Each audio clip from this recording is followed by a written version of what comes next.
ఇదే regional ring రోడ్డుకు సంబంధించి కొంతమంది రైతులు మరి మా పొలాలకి వెళ్ళి మా భూములకి వెళ్ళి రోడ్డు పోతే మా బతుకుదెరువు ఎట్లా, మరి భవిష్యత్తులో మమ్మల్ని ఏం చేసుకొని బతుకుమంటారని చెప్పి అడిగిన సందర్భాన్ని మనం ఇప్పటిదాకా చూసినాం కదా. అట్లే చింతలు కూడా మరి ఒక గ్రామం కూడా వచ్చినాం, ఇక్కడ కూడా కొంతమంది రైతులు ఉన్నారు, వాళ్ళు కూడా అదే చెప్తున్నారు. మరి ఒక్కొక్క దగ్గర 50-60 కిలోమీటర్ల దూరం తీసుకెళ్లిన వాళ్ళు ఇక్కడ మాత్రం ఈ 29 కిలోమీటర్లు 27 కిలోమీటర్లు అని చెప్పి మమ్మల్ని మా భూములకి వెళ్ళి తీసుకుపోతా ఉంటే మరి మా పరిస్థితి ఏంటిది అని చెప్పి అంటా ఉన్నారు. సో ఇది ఇక్కడే మన చింతలగూడెం గ్రామం పేరు. సో ఇక్కడ మనతో పాటు కొంతమంది రైతులు ఉన్నారు, ఆ రైతులను కూడా అడిగే ప్రయత్నం చేద్దాం. చౌటుప్పల్ మండలి ఇది. అన్న నీ పేరేం పేరే అన్న?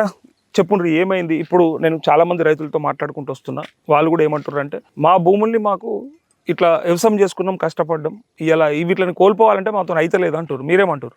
మేమేమంటున్నాం, ఫస్ట్ మనకు ఇదివరకు టీఆర్ఎస్ ప్రభుత్వం ఉండగా ఒక మ్యాప్ ఇచ్చారు, ప్రైవేట్ సరైన ఏదో మాకు తెలియదు, అలైన్మెంట్ మ్యాప్ ఇచ్చారు. ఆ ప్రకారంగా పోతుంది అంటే అప్పుడు కూడా 28 కిలోమీటర్ ఇచ్చారు.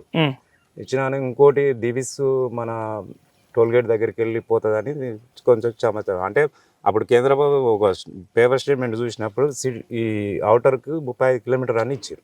ఆ 35 కిలోమీటర్ ఉన్న రోడ్డుని ఈ 28 కిలోమీటర్లు అప్పుడున్న ప్రభుత్వం అట్లే చేసింది, 28 కిలోమీటర్ మ్యాప్ చూపించింది. ఇప్పుడు ఈ ప్రభుత్వం వచ్చి ఇంకా మరి ఘోరంగా చేస్తుంది. అంటే దివీస్ ఉండడం వల్ల ఇటు జరిగిందా? దిబిస్ ఉండడం వల్లనే జరిగింది. ఇప్పుడు ఆ కంపెనీ అదేనా? అది కనపడుతుంది ఇదంతా ఆ కంపెనీ. అదే ఆ ఫ్యాక్టరీ ఉండడం వల్ల, ఆ ఇండస్ట్రీ ఉండడం వల్ల ఇటు జరిగిందని మీకు అనిపిస్తుంది? మాకు అనిపిస్తుంది. ఓకే, మాకు అనిపిస్తుంది. కొంచెం అక్కడ గోలం ఫారెస్ట్ ఉంది 1500 ఎకరాలు. అవునా? ఆ గోలం ఫారెస్ట్ కు ఇంచు భూమి కూడా అలా పోకుండా చేస్తుంది. ఎవరిది అది? వాళ్ళు తీసుకున్న సమస్య ఉంది. ఇప్పుడు 10-15 ఏళ్ళు ఇప్పుడు దాని మీద ఎవరు ఏంది అనేది తెలియదు. దాంట్లోకి ఇంచు భూమి కూడా పోతలేదు. భూమి కూడా పోతలేదు. ఇలా మీది మీకు ఎన్ని ఎకరాలు ఉంది? ఈడ నాకు 6 ఎకరాలు ఉంటుంది. ఎంత పోతుంది ఇలా? మొత్తం పోతుంది. సరే, 6 మధ్యనకి వెళ్ళి పోతుంది. ఏం చేసుకుంటాం మధ్యలోకి వెళ్ళిపోతే నీకు అటు అర్థం కాదు, ఇటు అర్థం అయితే షటర్లు వేసుకోవాలేమో అటు ఇటు. షటర్లు అంటే దానికి కూడా ఇప్పుడు నేను ఒకటి అంటున్నా, అంటే అట్లా చేస్తే రైతుకి ఏం చేసుకుని బతకాలి? మళ్ళీ దానికి ఇది పెడుతుంది కదా సార్, 50 గజాలు మళ్ళీ రోడ్డు కథం అయిపోయి దాని కింద ఇవి అన్ని పెట్టే వరకు మాకు ఉన్నది కూడా ఏం చేసుకోవాలి, ఏం లేదు. ఉన్న కాడికి మొత్తం పోయే పరిస్థితి వచ్చింది. ఏం అర్థం అవుతలేదు. ఏమంటారు మరి మీ ఎమ్మెల్యే ఏమంటుండ్రు, మంత్రి ఏమంటుండ్రు? అడిగినరా, అడుగుతుండ్రా? ఏం ఎమ్మెల్యే సార్, ఇప్పుడు కాంగ్రెస్ ప్రభుత్వం అప్పుడు టీఆర్ఎస్ ప్రభుత్వం చూపిస్తే కుమ్మల అనిల్ కుమార్, వెంకరెడ్డి, రాజగోపాల్ రెడ్డి మీకు ఎందుకు మేము ఈ మమ్మల్ని గెలిపేయండి, ఇక్కడికి మీకు ఇబ్బంది కాకుండా మారుస్తామని చెప్పారు. జనాలు కొంచెం నా తెలిసినంత వరకు ఈ మునుగోడు ఇప్పుడు భువనగిరి ఈ నిజవర్గాల ఈ రోడ్డు సమస్య గురించి వాళ్ళకు ఓట్లు ఎక్కువ మట్టుకు అదే బాధ కాబట్టి దానికోసానికి చాలా కొంత నమ్మిరు. ఆ నమ్మిన ప్రకారంగా సరే చేస్తారు. వీళ్ళు ఇంత గట్టిగా మాట్లాడతారు, అసెంబ్లీలో కూడా మాట్లాడతారు, రేపు మా భూములు కాపాడతారని నమ్మకం ఉండే. ఆ కేంద్ర ప్రభుత్వం అలాట్మెంట్ 35 కిలోమీటర్ అదే ప్రకారంగా పోతే ఇప్పుడు లేదన్న ఈడ ₹1 కోటి పలుకుతుంది భూమి. అక్కడ ఇప్పుడు 35 కిలోమీటర్ అంటే ఆడ దాదాపు 10 లక్షలు 15 లక్షలు ఉంటుంది. అలాంటి ఏరియాలోకి వెళ్ళి తీసుకుపోయినా ఆ భూములన్నా డెవలప్ అవుతాయి. సరే కాదంటున్నాము, అది కాదు కక్కాసం అని ఈడంగానే తీస్తామంటే ఒక దివిస్కు ఫార్మా కంపెనీ భయపడే ఆడు ఇచ్చిన ముడుపులు తీసుకొని ఈడంగా అలాట్మెంట్ జరిగింది. ఈ జిల్లా మంత్రి కోమారెడ్డి వెంకరెడ్డి. రాజగోపాల్ రెడ్డి ఏమంటాడు, ఆయన పోయి అసెంబ్లీలో కొట్లాడాలి, ఈడొచ్చి జనాల 4 రైతులను జమ చేసుకుంటాడు, పిలిపించుకుంటాడు, 4 ముచ్చట్లు చెప్తాడు, మీకోసం ఎంతవరకు ఉంటాం. మరి ఆడ ఇప్పుడు మేము చౌటుపల్ల ధర్నాలు చేస్తున్నాం, వచ్చి ఆడ వాళ్ళు పాల్గొంటే అయిపోతుంది కదా. అంటే ముచ్చట్లు చెప్తారు, సపరేట్ పోతారు వాళ్ళంతా అంతే. మళ్ళీ ధర్నా కార్యక్రమాలు అలాంటివి మరి మా మునుగోడు రైతులు ఆగమవుతారు అని ఆయన కూడా ముందుకు రావచ్చు కదా. నిన్న ఇంద్ర పార్క్ దగ్గర అమరవస్తూపం కాడికి పోయింది కదా, గన్ పార్క్ దగ్గర అసెంబ్లీ ఎదురుగా నిరుద్యోగుల కోసానికి మాట్లాడిండు. అక్కడ చూస్తే మంచిగా అనిపించింది. అంటే ప్రభుత్వంలో ఉండి కూడా మరి ఉద్యోగాలు సరిగ్గా ఇస్తలేము, మనము ఖచ్చితంగా మాట ఇచ్చినా ఇవ్వాలని అంటున్నాడు. సో దాన్ని బట్టి మీకు కూడా న్యాయం చేస్తాడని చేయాలని రోజుకు ఉద్యమం చేస్తున్నాం. రోజుకు మా ఎండి ఆఫీస్ పోతున్నాం, ఏదో ఒక కార్యక్రమం నడుస్తూనే ఉన్నది. జిఎస్ఎం ఆఫీస్ పోతున్నాం, రోజు ఒకటి కార్యక్రమం జరుగుతూనే ఉంది, మేము చెప్తూనే ఉన్నాం. మాకు కూడా అదే రకంగా ప్రజలకు వచ్చి మా రైతుల బాధలు పట్టించుకొని అదే రకంగా నిన్ను నమ్ముతాం, ఎంతవరకైనా పోదాం అన్నావు. నువ్వు మీడియా మాట్లాడుతున్నావు, నువ్వు అదే రైతుల దగ్గర నుంచి మీరు రావాలని మాకు ఇంకా ధైర్యం అనేది మాకు ఉంటుందని నమ్ముతారు. ఓకే, ఇక్కడ మరొక రైతు ఉన్నాడు మనతో పాటు. అన్న నీ పేరేం పేరు? కృష్ణారెడ్డి సార్. రెడ్డి సాబ్, ఈ ఊరు మీద ఇదేనా? చింతలగూడమేనా? ఎంత ఉంది నీకు భూమి? మాకు 6 ఎకరాలు ఉంది సార్. ఇక ఏడుంటది? ఎటు సైడ్? ఇదే సార్ ఈ పొలం ఉన్నది. ఓకే, పొలం సార్ మాది. ఇక్కడ ఇప్పుడు మొత్తం ఇది సెంటర్ వేసుకొని మొత్తం పోతుంది. ఇక్కడ ఇప్పుడు ఇట్లా మధ్యలోకి ఇట్లా ఇట్లా క్రాస్ వేసి ఇట్లా మొత్తం పోతుంది. మొత్తం నీ భూమి అంతా పోతుంది? భూమి మొత్తం పోతుంది మాది. ఏమి మిగులుతుంది? ఏం గిత్త తోక గిత్త మూల మిగులుతుంది. అక్కడ అంతా 5 ఎకరం ఎంతో మొత్తం పోతుంది సార్. ఇప్పుడు ఎట్లా బతకాలి సార్ మరి? మేము భూమి మొత్తం పోతుంది. మేము ఉన్నదే మాకున్నదే గది. మాకు పిల్లలు, ఆ పిల్లల పెళ్లిళ్ళు, మగ పొరగాలు పెళ్లిళ్ళు చేయాలంటేనే ఇంతో అంత ఆస్తి ఉంటేనే పిల్లల పెళ్లిళ్ళు అవుతాయి. అవి లేకపోతే మొత్తానికి పిల్లలు ఇచ్చేటోడు కూడా లేడు. వాడు ఉన్నాడు అంటే వాళ్ళు ప్రభుత్వం తీసుకున్నా పైసలు ఇస్తుంది కదా, పైసలు సార్. ఇలా 1.5 పోతుంది మాకు ఎకరా. ఈడ పోతుంది. ఆడ ఇచ్చేది 20 లక్షలు 30 లక్షలు ఇస్తే మేము ఏం చేసుకుంటాం? అవి ఆ సడుపులకు పోతే 100 గజాల ఫ్లాట్ కూడా రాదు ఆడ. అయ్యే పైసలు పెడితే మేము ఏదో అంటే భూమి ఇట్లా చూసుకున్నా బతికేస్తున్నాం దాన్ని. ఇంత ఒడ్లు పండించుకున్నాం. ఇది మీరు సంపాదించిందా? మీ తాత మీ నాయన? మేము అక్కడ ఫారెస్ట్ ఉండే సార్ మాకు. ఫస్ట్ ఆ ఫారెస్ట్ కూడా ఆడు ఆ చుట్టూ అంతటా కొని మా దగ్గర ఏం చేసిండు, అంత దగ్గరకు వచ్చే వరకు ఆయన భయానికి బాట లేక అది లేక ఆయనకి ఇచ్చేసినాం ఫారెస్ట్ వానికి అప్పు. ఫారెస్ట్ వానికి ఇచ్చేసినాం. ఇప్పుడు మళ్ళీ వచ్చి ఏం చేసినాం, ఇక్కడ పైసలు పెట్టి ఇక్కడ కొనుక్కున్నాం. ఇప్పుడు అక్కడ ఇచ్చేసి కొనుక్కుంటే 30 సంవత్సరాల క్రితం మళ్ళీ ఈడ వచ్చి ఇక్కడ కొనుక్కున్నాం. ఇప్పుడు ఆడ పోయిందని బాధపడుతుంది, ఈడికి వస్తే ఈడ కూడా ఇప్పుడు ఈడికి వస్తే ఇది ఈడ పోయింది. ఇప్పుడు మీ పోతుంది అంటే ఇప్పుడు మేము ఎట్లా బతకాలి సార్? ఎట్లా మరి? మంత్రి ఎమ్మెల్యే ఏమంటారు మరి? ఏమైనా సపోర్ట్ ఉందా? ఇప్పుడు ఇద్దరు అన్నదమ్ములు, మంత్రి అన్న తమ్ముడు ఎమ్మెల్యే ఉండు. ఇద్దరు మాకు ఏం న్యాయం చేస్తారు? మునుగోడుకు మొత్తం అన్యాయం చేసేట కొడుకులే వీళ్ళు ఇద్దరు. ఇప్పుడు నాకు తెలిసి ఇప్పుడు మంత్రి ఉండు సార్. ఇప్పుడు మా కనీసం మునుగోడు గురించి ఆలోచించాలా? ఇప్పుడు దిబీస్ అని ఇక్కడ ఉంది కంపెనీ, స్క్రీన్ కంపెనీ, దిబీస్ కంపెనీ ఉంది. మాకు ఇక్కడికి వచ్చే వరకు ఏమైంది, 28 కిలోమీటర్ల డిస్టెన్స్ ఉంది. అంతటా చుట్టూ 40 కిలోమీటర్లు రౌండ్ గా రింగులు వేసుకుని వస్తారు. మా దగ్గరకు వచ్చే వరకు ఏం చేశారు, 28 కిలోమీటర్లు తీసుకొచ్చారు. అది ఎందుకు సార్? అది 28 కిలోమీటర్లు అంటే కంపెనీ ఉంది కాబట్టి. ఇంకా పెద్ద పెద్ద భూములు ఉన్నాయట, వెంచర్లు ఉన్నాయట, ఇట్లా తిరుగుతుందట. రౌండ్ రింగ్ అనేది రౌండ్ ఉండాలి కదా. అయితే ఇదేం చేస్తుంది, మొత్తం వంకర తింకర. ఇప్పుడు నువ్వు జర ఉన్నావు కాబట్టి నేను దగ్గర రాణిస్తలేడు, దగ్గరకు వస్తలేడు. ఇక పేదో దాంట్లోకెళ్ళి మొత్తం ఉన్న అంతా 2 ఎకరాలు 3 ఎకరాలు 4 ఎకరాలు 5 ఎకరాలు ఉన్న వాళ్ళే మొత్తానికి మొత్తం పోతారు. వాళ్ళు ఎట్లా బతుకుతారు సార్? వాళ్ళుగా అట్లా చేస్తారు. ఇప్పుడు రాజగోపాల్ రెడ్డి ఏం చేస్తుండు, ఏదో ఒక జనాల అట్లా పోతుండు, పిలిపిస్తుండు, ఉన్నా మీ సైడ్ అంటుండు. మళ్ళీ మా ముఖం వాడికి మళ్ళీ అంత దగ్గర. కానీ రాజగోపాల్ రెడ్డి పేరు రాష్ట్రం అంతటా అంతో ఇంతో మంచిగానే ఉన్నది. పెడతాడు చేస్తుండు అంటారు కానీ మరి మాకు గీడ ఏది సార్? మరి మా కోసం కొట్లాడాలి కదా. వెంకటరెడ్డి జర అటు ఇటు ఉన్నా సరే గానీ తమ్ముడైతే ఆలోచన చేస్తాడు పబ్లిక్ కోసం అని అంటారు కదా. ఇప్పుడు ఏదో ఇట్లా అంటుండు, నలుగురిని పిలుస్తుండు అంటుండు, మరి రావాలి కదా అందరితో పాటు మీడియా వాళ్ళ దగ్గర రావాలి. మొన్న ఎవరు వచ్చారు సార్? మొన్న ఈ పుసుకుంట ప్రభాకర్ రెడ్డి ఎవరు వచ్చారు, మనం రెడ్డి గిట్ట వచ్చిండు. మరి వచ్చినప్పుడు ఆయన కూడా వచ్చి మాట్లాడవచ్చు కదా సార్. ఆయన రోడ్ లో వచ్చినాం, మా పోలీసు వాళ్ళు మాకంటే ఎక్కువ పోలీసు వాళ్ళు తిప్పి తీసుకుపోయి లోగడ వాడు దిగుతారు, కొడుతురు, చేస్తురు. ఇదేమన్యాయం సార్? మా నేను ఒక 2-3 ఊర్లన్నీ మాట్లాడుకుంటూ వస్తున్నా. కొంతమంది రైతులు ఏమన్నారంటే, సో రాజగోపాల్ రెడ్డి కొంత పర్వాలేదు, మాకు చేస్తాడేమో అన్న నమ్మకం ఉన్నది. పోతే అన్నట్టున్నా కూడా తమ్ముడు జర మాది కుంటాడేమో అని నమ్ముతున్నాం సార్ మేము కూడా.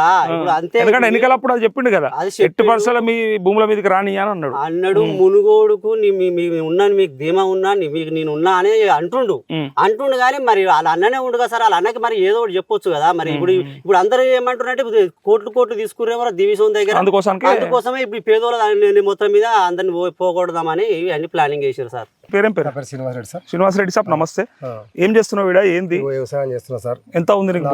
2.5 ఎకరాల భూమి సార్. నాకు ఎక్కువ లేదు. నువ్వు సంపాదించావా? మీ తాతనా మీ నాయననా? నేనే సంపాదించుకున్నా సార్. 35 ఏళ్ళు నేను బయట తిరిగినా సార్. నేను 35 ఏళ్ళు మొత్తం బోరింగ్ బాల మీద కష్టపడ్డా. 35 ఏళ్ళు బయట తిరిగి నాకు యాక్సిడెంట్ అయింది సార్. యాక్సిడెంట్ ఎట్లా బతకాలి, ఏం బతకాలి, గదే సార్ నాది.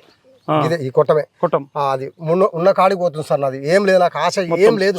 సున్నా 2 ఎడ్ల కొనుక్కున్నా, మంది భూములు పట్టుకున్నా, 2 ఎకరాల భూమి ఉంది కదా అని చెప్పి ఆ భూమిని ఏదో దొడ్డి వేసుకుని బతుకుతున్నా. నాది ఉన్న కాడికి పోతుంది సార్. ఉన్న కాడికి పోయినప్పుడు మేము ఎట్లా బతకాలా? మేము రెడ్డోళ్ళం. మా దాంట్లో ఇచ్చేటోడు ఒక పిల్లని ఇచ్చేటోడు కూడా లేడు మాకు. అయితే మా సిచ్యువేషన్లో ఏముందంటే మాకు అన్ని విధాలుగా ఆస్తులు ఉన్నప్పుడు కూడా మాకు పిల్లని ఇచ్చేటోడు లేడు సార్. మా కొడుకులకు కొడుకో బిడ్డే ఉన్నది పోయినాక మేము ఎట్లా బతకాలి? నాకు కొడుకో బిడ్డే, నా బిడ్డ పెళ్లి చేసిన, నా కొడుకు రేపు పొద్దుగాల పిల్లని ఇవ్వాలంటే ఓడి ఇచ్చేటోళ్ళు లేడు సార్. నాకు ఏం చేసుకుని బతకాలి. అంత ఈడికెళ్ళి ఆడికొచ్చే వరకు అంతటినేమో 35 కిలోమీటర్ 40 కిలోమీటర్ వస్తుంది దూరం వస్తుంది అవుటర్ రింగ్ రోడ్కు. ఈడికి వచ్చే వరకు దివీసు వల్ల మాకు ఆడ ఉండే సార్ మా చిన్ననాడు మా తాత నాడు భూమి ఉండే ఆడ దాని వల్ల అప్పుడు నాకు 3 ఎకరాలు రైతు చెప్పిండు అందరం ఒకటే కుటుంబం సార్ మాది. అయితే ఆడ ఉండే మా భూమి. ఆ భూమి ఆ దివీసు వల్ల మేము ఈ వాసన వడలేక చేయలేక అక్కడికి వెళ్ళి వచ్చినాక మాకు ఆర్థిక పరిస్థితులు ఉండి అప్పుడు మేము కొనుక్కునే వాళ్ళు కొనుక్కోలేదు సార్. మేము కొనుక్కోలేదు. మాకు ఆర్థిక పరిస్థితులు మాకు ఇల్లు కూడా లేకుండే అప్పుడు. మాకు ఏది లేకుండా చెప్పి ఆ పాసలు పెట్టుకొని ఇంత గూడు కట్టుకున్నాం. ఇక ఎన్ని రోజులు ఇట్లా బతకాలి, ఎన్ని రోజులు ఇట్లా చేయాలని చెప్పి సప్పో చేసి 3 ఎకరాల భూమి కొనుక్కున్నాం. ఆ 3 ఎకరాల భూమి కూడా పోతుంది. ఆ దివీసు వల్ల మాకింత ఎఫెక్ట్ అవుతుంది సార్. లంచాలకు ఎవరు రాజకీయ నాయకులు లంచాలు తీసుకొని అంతటనేమో 45, 30, 45, 50 కిలోమీటర్లు వచ్చినప్పుడు ఏం చేస్తున్నాడు దివీసుల దగ్గర లంచాలు తీసుకొని అక్కడికి ఇప్పుడు మమ్మల్ని ఇదే బాధ పెట్టాడు. వాళ్ళు వాసన కేగలేకనే మేము వచ్చి ఇక్కడ కొనుక్కున్నాం. మళ్ళీ ఇప్పుడు ఆయన వల్ల ఏం చేస్తున్నా అంటే అవతలంగా పోతే ఎన్ని రోజులు ఉన్నా కానీ ఇది మళ్ళీ పోవాలని చెప్పి మమ్మల్ని ఆయన దివీసున్నాం బయటేసి మమ్మల్ని లోపటేసి ఇప్పుడు అంత నష్టపడగలం. 29 కిలోమీటర్లు మరి అంతటి ఉండాలి రాష్ట్రం అన్ని జిల్లాలలో ఉండాలి. ఎక్కడైనా సార్ మొన్న మేము అంబీర్పేట పోయినాం సార్. అంబీర్పేట పోయినప్పుడు అనుకోకుండా పోయినప్పుడు ఎవడేం లేడు ఏమలేదు. మేము రోడ్డు ధర్నా చేసాం సార్. రోడ్డు ధర్నా చేసినప్పుడు ఏమైనా అందరం పోయినాం. చాలా పెద్ద ఎత్తున ధర్నా చేసినాం. అలా పోలీసు వాళ్ళకి ఎవరు వినలేదు. అనుకోకుండా పోయినాం కాబట్టి పోలీసు వాళ్ళు దిగలేదు. ఆడ పెద్ద ఎత్తున ధర్నా కూకడపల్లి దాకా తచ్చింది సార్.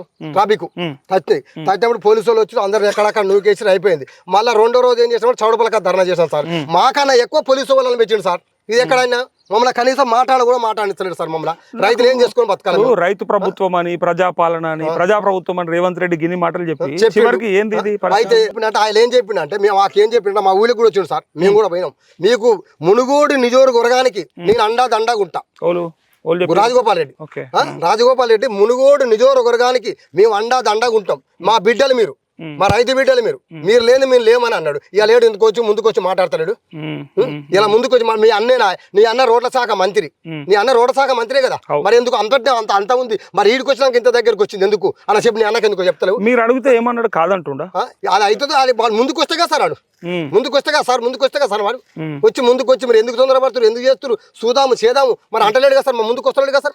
ఇప్పుడు అది సీన్ కంపెనీ ఉంది, దివీస్ కంపెనీ ఉంది సార్. నిన్న నేను చిట్టాలకు పోయినప్పుడు దివీస్ మధ్యలో సీన్ కంపెనీ మధ్యలో కూడా రోడ్ ఉంది సార్. మస్తు స్థలం ఉంది.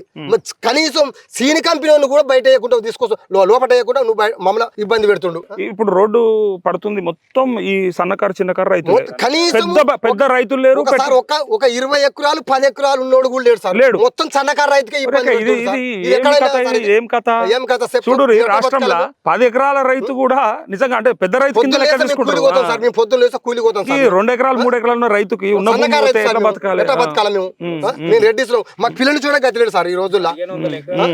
మొన్న మా అన్న కొడుకు పెళ్లి చేస్తే 10 లక్షలు ఇచ్చి రిటర్న్ ఇచ్చి తెచ్చుకోవాల్సి వస్తుంది. మా దాంట్లో లేదు సార్. మేము ఏం చేసి బతకాలి, ఎట్లా చేసి బతకాలి? ఈ దివీసు వల్ల మాకు ఇంత ఇబ్బంది అవుతుంది సార్. మాకు మొత్తం మేము దివీసు వల్లనే మాకు ఏంటంటే రాజకీయ నాయకులు మాకు మొత్తం అన్యాయం ఏం చేస్తారంటే రాజకీయ నాయకులు 1000 కోట్లకు వాళ్ళ దగ్గర లంచాలు తీసుకొని మమ్మల్ని ఇట్లా చేస్తారు, ఇబ్బంది పెడుతున్నారు సార్ మమ్మల్ని. ఇక్కడే మరొక వ్యక్తి ఉన్నాడు మనతో పాటు మాట్లాడదాం. అన్న నీ పేరేం పేరు? నా పేరు రవీంద్ర సార్. రవీంద్ర సార్ నమస్తే. ఏం చేస్తారు మీరు? వ్యవసాయం చేస్తాం sir. రైతువేనా? O T shirt pant మంచిగా వేసుకున్నావు ఆఫీస్కి పోయినట్టు. రైతు వేసుకోవద్దా అంటలేదు నేను, కానీ మంచిగా అంటే పొలంకి వచ్చినట్టు రాలేవని గడ్డికి వస్తున్నావా? Okay okay. బర్రెలు ఉన్నాయా? బర్రెలు లేవు, ఇది వరాల చుట్టూ గడ్డి. అరే వరాల చుట్టా. Okay okay. ఏంది ఇప్పుడు మీ భూములు పోతున్నాయట, మరి మీకు ఎన్ని ఎకరాలు ఉంది భూమి? ఎంత ఉంది? మాకు ఒక 5 ఎకరాలు ఉంటుంది సార్ ఇక్కడ. 5 ఎకరాలు ఏడాది దాని కిందనా? ఓకే. ఏం వేసినావు? వరి పొలమా?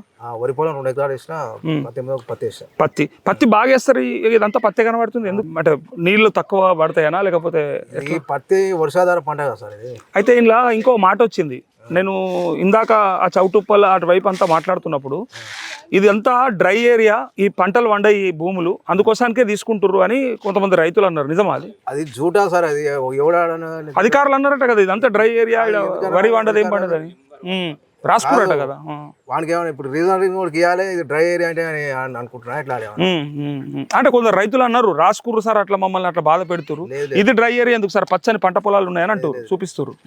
ఇక్కడ మినిమం ఒక 1 కోటి రూపాయలు సార్ కొనాలని కట్టుకుంటే భూమి. అసలు మినిమం ఒక 1 కోటి రూపాయలు నడుస్తుంది. అసలు మామూలుగా అమ్ముకోవాలనుకుంటే ఒక రైతు 1 ఎకరం అమ్ముకోవాలంటే ఆర్థిక పరిస్థితులు ఇట్లా అది ఎట్లా మరి ఇప్పుడు మీ ఈ కోళ్ళ ఫామ్లు ఇవన్నీ పోయేటట్టు ఉన్నాయి ఇదంతా? ఏం లేదు సార్, ఇదివరకు మామూలుగా బీఆర్ఎస్ గవర్నమెంట్ ఉన్నప్పుడు దెవీస్ అవతల పంతాంగి టోల్ గేట్ నుంచి అవతల ఉన్నప్పుడు దీన్ని పెట్టినట్టు అప్పుడు ఫస్ట్ అలైన్మెంట్ అక్కడ పెట్టినట.